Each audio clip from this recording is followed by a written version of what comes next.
قاری صاحب یہ پانی کہاں سے لائیں آپ؟ ذرا چیک کریں، پیے ذرا پانی پیے ذرا، چیک کریں کہ میرا خیال تبدیل کر دے، پانی ٹھیک نہیں لگا۔ بسم اللہ الرحمن الرحیم۔ آج 23ویں پارے کی تلاوت کی جائے گی، سورہ یاسین پڑھی جائے گی، سورہ صافات پڑھی جائے گی، سورہ صاد، اور اس طرح سورہ زمر کا کچھ حصہ پڑھا جائے گا۔ سورہ یاسین کی تلاوت کی جائے گی۔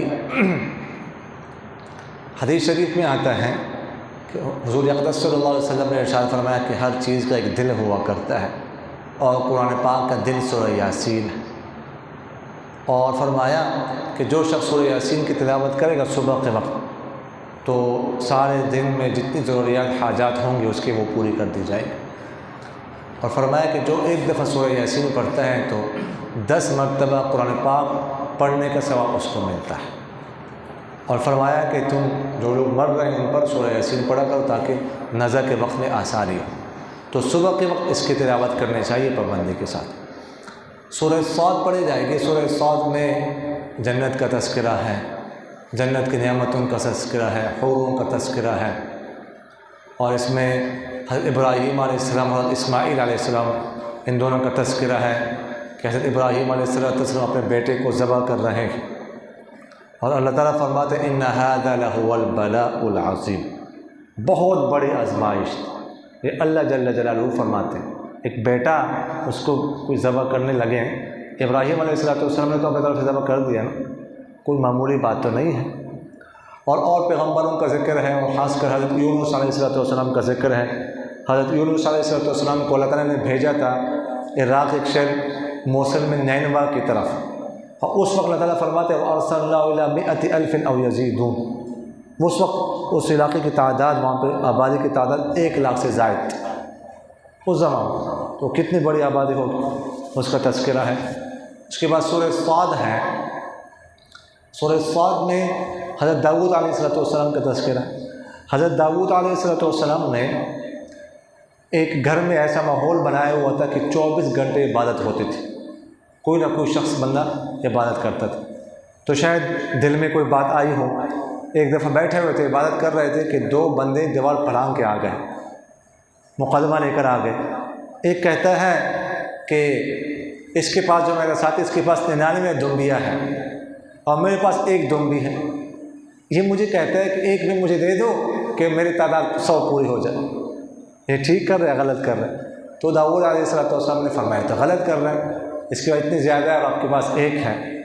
اس کے بعد آگے اگلی آیت میں ہے کہ داؤد علیہ السلام سجدے میں گر پڑے اور اللہ تعالیٰ سے معافی مانگی۔ کیا مطلب؟ کیوں معافی مانگی؟ تو ایک تو میں نے آپ سے عرض کیا کہ وہ جو ایک گھر میں ماحول بنایا ہوا تھا نا، تو دل میں شاید کوئی بات آئی ہو تو اللہ تعالیٰ نے بتا دیا کہ یہ تو ہمارے فضل سے ہوتا ہے، بندہ تو کچھ نہیں کر سکتا۔ دیکھو یہ بندے آ گئے، اب وہ یہ جب مقدمہ سنتے رہے اس دوران اب عبادت سے رہ گئے، تو یہ ہمارے فضل سے ہوتا ہے، دل میں بات نہیں آنی چاہیے۔ اور دوسرا یہ بات کہ داؤد علیہ السلام نے ایک کی بات سنی، دوسری کی نہیں سنی۔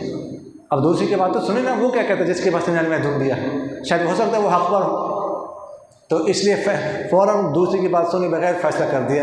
تو پھر اس کے بعد سمجھ آ گئی کہ وہ اسے دوسری کی بات سننی چاہیے۔ اسی طرح ان کے بیٹے سلیمان علیہ السلام کا تذکرہ ہے کہ سلیمان علیہ السلام کے پاس ایک دفعہ عمدہ گھوڑے ان کے سامنے پیش کیے گئے۔ وہ عمدہ گھوڑوں کو دیکھ رہے تھے، معائنہ کر رہے تھے، وہ سورج غروب ہو گیا، نماز کا وقت نکل گیا۔ خیر اس کے بعد اللہ تعالیٰ نے سورج لٹا دیا ان کے لیے۔ تو بعض روایتوں میں تھا کہ گھوڑے انہوں نے دوبارہ منگوائے اور ان کے جو ہے نا پن لیا اور ان کی گردنیں کاٹ ڈالی کہ ان کی وجہ سے میرے ماں سے رہ گیا۔ اور اسی طرح سلیمان علیہ السلام نے ایک دفعہ یہ کہا کہ 100 بیویاں تھیں ان کی، کہ آج میں تمام بیویوں کے پاس جاؤں گا، اس دیوائی تعلق قائم کروں گا، اور ان سب سے 100 بچے پیدا ہوں گے اور اس سب کو میں مجاہد بناؤں گا۔ لیکن انشاءاللہ نہیں کہا، تو 100 بیوی میں صرف ایک سے ایک بچہ پیدا ہوگا، وہ بھی ایک دھڑ سا پیدا ہو گیا، ناتمام، نامکمل۔ ٹھیک ہے، اللہ تعالیٰ نے بتایا انشاءاللہ کہنا چاہیے، یہ تو اگر اللہ چاہے تو اللہ کرتا ہے، وہ اور تو نہیں کر سکتے۔ اسی طرح ایوب علیہ السلام کا تذکرہ ہے۔ ایوب علیہ السلام کو اللہ تعالیٰ نے مال بھی دیا تھا، اولاد بھی دی تھی، صحت بھی دی تھی، پھر اس کے بعد اللہ تعالیٰ نے سب کچھ چھین لیا، اولاد بھی، مال بھی، صحت بھی دی۔ کئی سال تک وہ بیمار رہے، کئی سال، صرف بیوی ساتھ تھی اور سب چلے گئے، سب نے ساتھ چھوڑ دیا۔ وہ بعض لوگ کہتے ہیں کیڑے پیدا ہو گئے تھے، خیر مناسب نہیں، اس طرح کے جملے نہیں کہنے چاہیے جیسے نبی ابھی۔ اس کے بعد لیکن صبر کیا، کوئی شکایت نہیں کی کہ میں کیا ہو رہا ہے۔ تو اللہ تعالیٰ نے مال بھی دیا، اولاد بھی دی، صحت بھی دی۔ اللہ تعالیٰ فرماتے انا وجدناہ صابرا نعم العبد، کہ ہم نے ایوب کو صبر کرنے والا پایا۔ اللہ کہہ رہا ہے کہ ہم نے صبر کرنے والا پایا، تو اس کا کتنا صبر ہوگا۔ تو یہ مختلف انبیاء کا تذکرہ ہے سفر رستم علیہ۔